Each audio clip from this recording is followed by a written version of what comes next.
So far in our worksheeting, we've always looked at lights at a 90-degree angle to the person, whether in the front, the side, the top, or the back.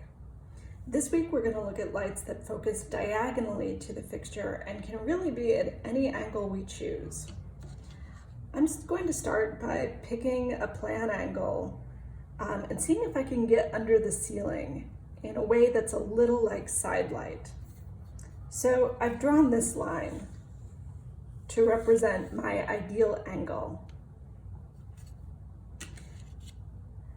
Next, I start my worksheet with a piece of tracing paper. I draw a line that represents the floor, and I can draw that line in a kind of arbitrary place, but at the bottom of your page. Then I put the piece of tracing paper over my line,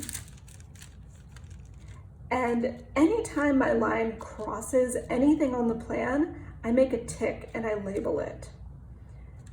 So I've ticked the set wall here, the person, the edge of the platform, the edge of the ceiling, and then any lighting pipe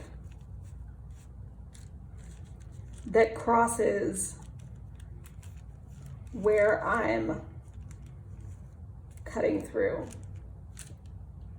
Next, I get the heights of all of these things from the section. So here's my platform that I got the section height from, but then my platform doesn't end until out here. I have my wall, which I got the height from the section, and I have my lighting pipes, which I also got from the section. The pipes are easier to draw if you have a triangle, since your tick is down here and your pipe is up there. They look like dots because we're just cutting through them. We're not going along them.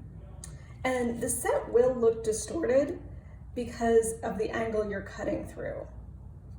Now I look at the position and I decide on the angle that works best for my show. Remember that the light hangs 18 inches down from the pipe. So I'm going to put my angle template under here and focus it towards my person, the center of the beam of light.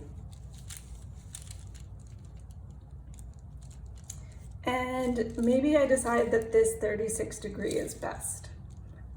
So I've drawn my beam of light the way that I always have, and this is where I do my brightness calculation. And it's cut off at the wall. So I'm going to cut my beam off just like in the ground plan video from the first week. So this is the long measurement, 6 feet up from the floor, parallel to the floor, and it cuts off here. And then this is my short measurement, and that's 90 degrees from the center of the beam at the face.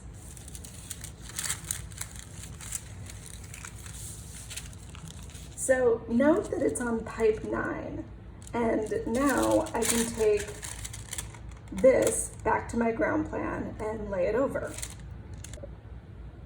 So I take my beam plan back to my ground plan and I put it over the person that I want to cover.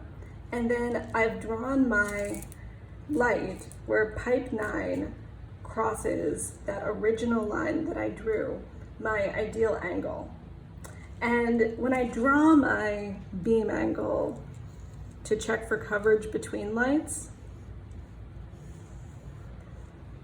just because it cuts off here where my original line is drawn, remember that was just a wall cut off, so I know it actually continues and the light winds up looking kind of funky. It covers this much. Now, the bad thing about diagonals is that each one is totally individual. So if I want a light that is on a different line here, even if it's parallel to my original line, I have to go through the same process from scratch and I'll get a different answer.